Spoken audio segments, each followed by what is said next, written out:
முருகா ஷண்முகா சரவணா வடிவேலா ஆறுமுகா கந்தா குமரா ஞான பண்டிதா வாரத்துல 2 நாள் 5 ரூபா அர்ச்சனை தட்டு வாங்கி அர்ச்சனை பண்ற என்னை இப்படி சோதனைக்கு ஆளாக்கிட்டே. அன்னைக்கு டேப்கார கடையில 10,000 ரூபாய் எடுத்து தந்தப்ப என்னமோ அவளை பைத்தியக்காரின்னு நினைச்சேன். கடைசியில என்ன பைத்தியக்காரி ஆக்கிடுவா போல இருக்க. என் வீட்டுக்கார மேல எனக்கு நம்பிக்கை இருக்கு. இருந்தாலும் அழகா வசதி உள்ள ஒருத்தி லவ் லவ்னு பின்னாடியே சுத்திக்கிட்டு இருந்தா எந்த ஆம்பளையும் கொஞ்சம் அசைஞ்சுதான் போவாங்க. அதான் பயமா இருக்கு. மண்டபத்துல நின்னு புலம்புற அளவுக்கு பண்ணிட்டியே. எனக்கு நீதான் ஒரு வழி பண்ணணும். என்னமா போ ஞான பண்டிதா. போங்க. யார் பேருக்கு அர்ச்சனை? பாலு பிரியா. பாலு உமா. ஞான பண்டிதா அவளே என் மனசு நினைச்சுக்கிட்டு இருந்தேன். அவ பேர வாயில வருதே. பொடி வச்சுட்டா போல இருக்கு. எனக்கு நீதான் ஒரு வழி காட்டணும். காசு கொடுக்காம ஐயர் ஏமாத்தியாச்சு. அதான் போன வாரம் 50 காசு கொடுத்தேன். சும்மாவா கொடுத்து இவ்வளவு தேங்காய் சட்னிக்கு தேவைப்படுமா? ஐயோ ஐயோ இது எங்க இங்கேயும் வர்றா? என் புருஷனை தான் பிடிச்சிருக்கானா? நான் கும்புற சாமியை பிடிச்சிட்டாளா? ஞான பண்டிதா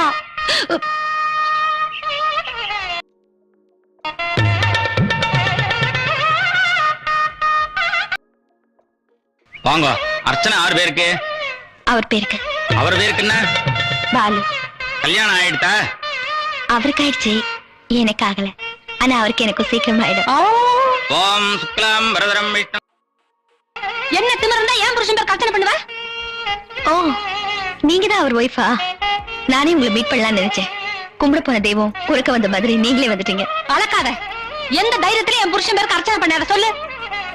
தைரியத்துல இல்ல, அவர் மேல வச்சிருக்கிற பாசத்துல. பாசம் வச்சிருக்கியா? என்ன லூசா நீ?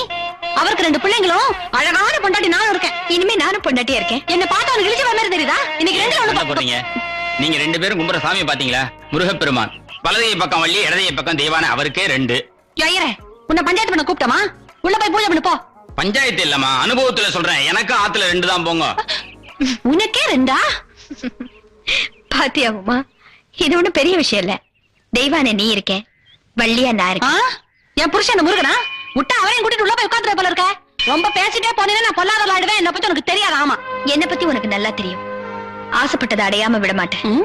1000 ரூபாய் டேப் ரெக்கார்டருக்கு 10,000 ரூபாய் கொடுத்தப்பவே என்ன பத்தி நீ புரிஞ்சிருப்ப. அதுக்காக 50,000 ரூபாய் கொடுத்துட்டு என் புருஷனை கூட்டிட்டு ஓடிலாம் பாக்குறியா? 50,000 இல்ல, 1 லட்சம் தரேன். எது 1 லட்சமா? ஆண்டவ சன்னிதானத்துல பொண்டாட்டிக்கிட்டே புருஷனை பேரம் பேசுவியா? ஐயோ என்னடா இது? பொம்பளைங்க உங்களெல்லாம் கொஞ்சம் கூட வெக்கமே இல்ல. விவசாய வியாபாரம் இருக்க இருக்க. காசு இருந்தது என்ன வேணாலும் செஞ்சதா? என்ன நினைச்சிருக்க மனசு? அத்தாதுன்னு சொல்லு. 10 லட்சம் தரேன். எப்பா இருந்தாலும் ஒரு பொட்டச்சுக்கு இந்த அளவுக்கு நெஞ்சல் இருக்கவங்களா தெரியுமா? தொடர்ந்து வரா என்னவோ? என்ன 50 லட்சம் தரேன். 50 ஞான பண்டிதா. இந்த மாதிரி 50 லட்சம் சொன்னா நான் கூட வாங்கிட மாட்டோம். உனக்கு வேணாலும் பெருசா இருக்கலாம். என்ன பொறுத்தவரைக்கும் சாதாரண 1 கோடி ரூபாய் தரேன்.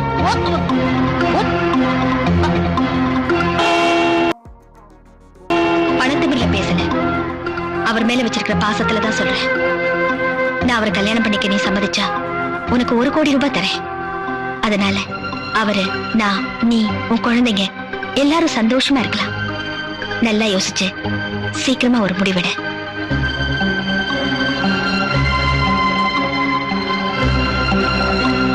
வரதம் விஷ்ணும் சசிவர்ணம் சதுர்புஜம் பிரசன்ன வதனம் ஜாயேத் சர்வ விக்னோபசாந்தே. ஓம் ஸ்ரீ வள்ளி தேவசேனா சமேத சுப்புன் சுவாமி.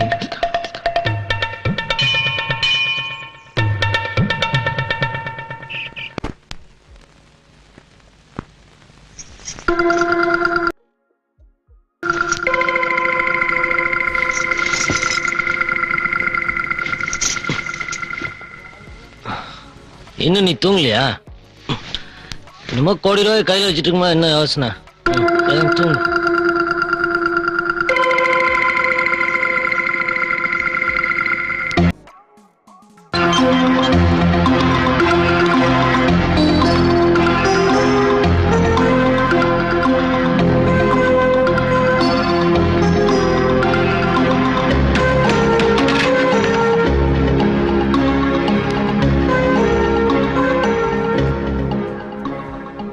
நான் ஏன் இங்க வந்தேன்னு பாக்குறியா?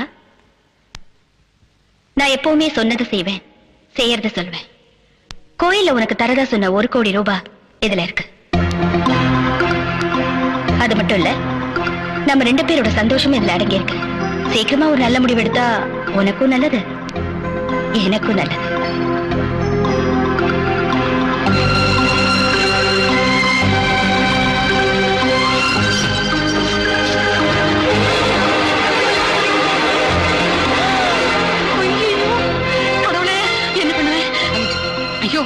முருகா, 1 கோடி, 1 கோடி.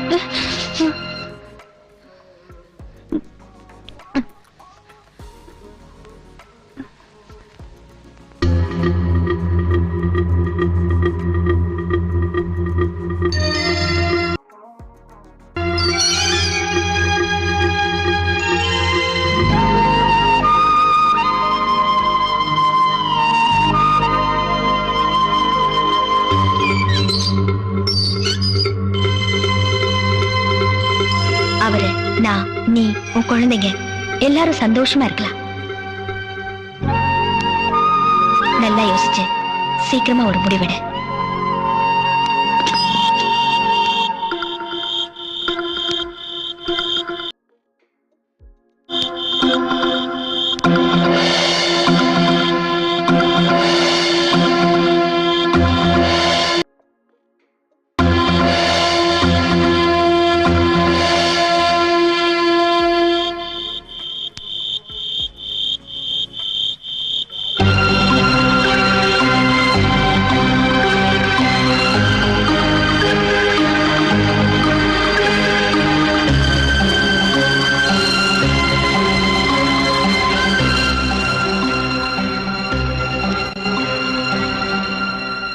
என்னப்பா சும்மா உட்கார்ந்திருக்கீங்க? ஏதாவது பேசுங்கப்பா. உனக்கு பைத்தியம் முடிச்சிருக்கா? என்ன பேசுறோன்னு புரியாம பேசிட்டு இருக்கா? கத்துறதுல அர்த்தமே இல்ல. 1 கோடி, 1 கோடி ரூபாய் உங்களுக்கு சாதாரண விஷயமா? குறுக்கோளியில வர பணம் எனக்கு தேவையில்லை. அட, பொண்டாட்டி சம்மதத்தோட இன்னொரு பொண்ண கல்யாணம் பண்ணிக்கிறது எப்படி குறுக்கோழி ஆகுங்கற? மறுபடியும் நீ அதே பேசிட்டு இருக்காத. என்னமா நீங்க பாத்துட்டு சும்மா உட்காந்துருக்கீங்க? அவளுக்கு அட்வைஸ் பண்ணுங்க. மாப்பிள, நான் உங்களுக்கு தான் அட்வைஸ் பண்ணணும்னு நினைக்கிறேன். மகாலட்சுமி வீடு தேடி வரும்போது அத வேண்டாம்னு சொல்லாதீங்க. மகாலட்சுமி மட்டும் வீடு தேடி வர போறது இல்ல. உங்க பொண்ணுக்கு ஒரு சக்களத்தையும் வீட்டோட வந்துட போறா. வந்தா வரட்டும். உலகத்துல எத்தனையோ பேர் 2ஆம் கல்யாணம் பண்ணிட்டோம்னா கொடுத்து நடத்தலையா? இன்னொருத்த இவர் கட்டிக்க நானே சம்மதிக்கும் போது இவருக்கு என்னப்பா? அதுதான் எனக்கும் புரியல. மாமா, உமா உங்க சொந்த பொண்ணு தானா? என்ன மாப்பிள, இத்தனை வருஷம் கழிச்சு திடீர்னு இப்படி ஒரு சந்தேகம்? என்னங்க, சொந்த பொண்ணு குடும்பத்துல இன்னொருத்தி வரத்துக்கு எந்த அப்பாவும் சம்மதிக்க மாட்டாங்க. அட நீ சும்மா இருமா. அவ இங்க வந்துட்டா கார் வாங்கலாம், பங்களா வாங்கலாம், நகை நட்டு வாங்கலாம், இன்னும் எவ்வளவோ வசதியா இருக்கலாம். எங்களை சந்தோஷமா வச்சுக்கணும்னு இவருக்கு ஆசை இல்ல. வாய மூடி. இப்ப இருக்க வசதியில தான் நீ வாழ்ந்தாகணும். ஜாஸ்தி பேசுன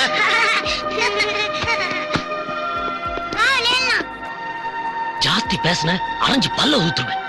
1 கோடி இல்ல 100 கோடி கொடுத்தாலும் சரி, நான் எவ்வளையும் கல்யாணம் பண்ணிக்க மாட்டேன். அதை ஞாபகத்துல வச்சுக்க. உழைக்க தெரியாதவன்.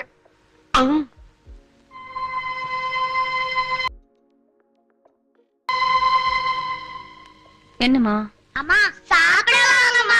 எனக்கு பசிக்கலம்மா. அம்மா சாப்பிடுவாங்க. அட, சும்மா தொந்தரவு பண்ணக்கூடாது. பேசாம போய் படுத்து தூங்க போங்க.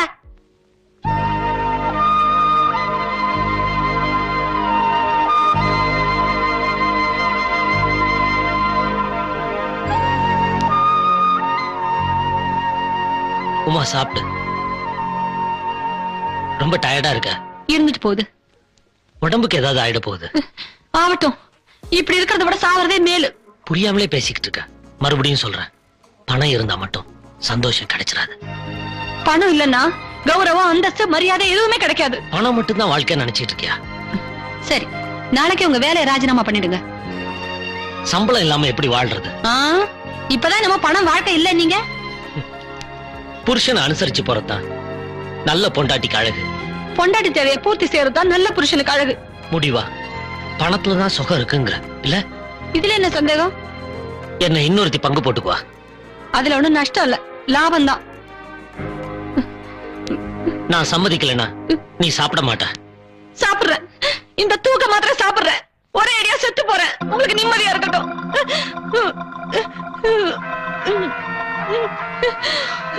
சரி, எப்ப நீ இந்த முடிவுக்கு வந்துட்டியோ நானும் ஒரு முடிவுக்கு வந்துடுறேன். உன் சந்தோஷத்துக்காக இந்த கல்யாணத்துக்கு நான் சம்மதிக்கிறேன்.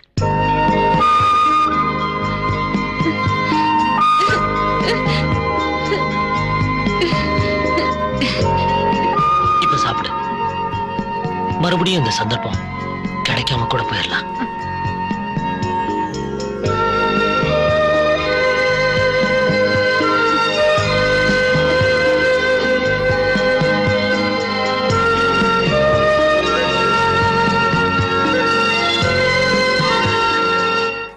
என்னுடைய அனுபவத்துல எத்தனையோ விதமான கேஸ்களை டீல் பண்ணிருக்கேன். ஆனா இது ரொம்ப வித்தியாசமான கேஸா இருக்கு.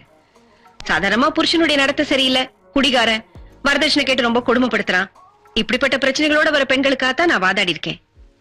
ஆனா பொண்டாட்டியே தன் புருஷனுக்கு இன்னொரு பொண்ணை கல்யாணம் பண்ணி வைன்னு வர்றது இதுதான் முதல் தடவை. உமா, நீயும் ஒரு பொண்ணுங்கிறதுனால உனக்கு அட்வைஸ் பண்ண வேண்டியது என்னுடைய கடமை. நல்லா யோசிச்சு ஒரு முடிவு எடுக்கணும். வக்கீலம்மா, இது என் பொண்ணோட வாழ்க்கை பிரச்சனை. யோசிக்காமலா நான் கூட வந்திருப்பேன்? அது மட்டும் இல்ல, இதுல என் பொண்ணோட வாழ்க்கையும் இருக்கு. அதனால நீங்க தான் இந்த பிரச்சனையை சட்ட ரீதியா தீர்த்து வைக்கணும். முதல் பொண்டாட்டி உயிரோட இருக்கும்போது இன்னொருத்திய கல்யாணம் பண்ணிக்கணும்னா சட்டப்படி டைவர்ஸ் பண்ணணும் சார். டைவர்ஸ் எதுக்கு? ஊரகத்துல எத்தனையோ பேர் 2 கல்யாணம் பண்ணிட்டோம்னா குடும்பம் நடத்தலையா? அது சமுதாயத்துல சரியா வரலாம், சட்டத்துல சரியா வராது. நீ டைவர்ஸ் பண்ணாதான் உன் புருஷன் இன்னொருத்திய கல்யாணம் பண்ணிக்க முடியும். உமா, ஒரு நிமிஷம்.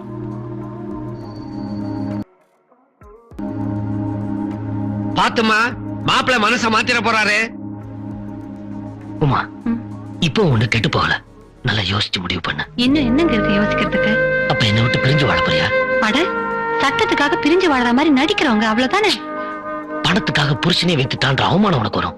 பணம் இல்லாம இவ்வளவு நாள் நான் பட்ட அவமானத்தை விட இது ஒண்ணும் பெரிய அவமானமா எனக்கு தெரியல. உமா, புரியாம பேசுற. இப்ப இருக்க நல்லா புரிஞ்சுக்கிட்டு தாங்க பேசுறேன். முத தரத்துக்கு குழந்தை இல்லைன்னு 2ஆம் கல்யாணம் பண்ணிட்டு எத்தனையோ பேர் சந்தோஷமா இல்லையா? இன்னும் எவ்வளவோ உதாரணங்கள் சொல்லாங்க. நான் என்ன எனக்கு கல்யாணம் பண்ணி வைக்கணும்னு கேக்குறேன்? உங்களுக்கு தானே. நீங்க பேசாம வாங்க சொல்றேன். வக்கீலம்மா, சட்டுப்புட்டுன்னு பிரச்சனையை தீர்த்துருங்க. இந்த புண்ணியவான் கொடுக்கிற 1 கோடி ரூபாயில இருந்து தான் உங்களுக்கே நான் ஃபீஸ் கொடுக்கணும். Under Section 13B of the Hindu Marriage Act of 1955, this court hereby declares this marriage dissolved.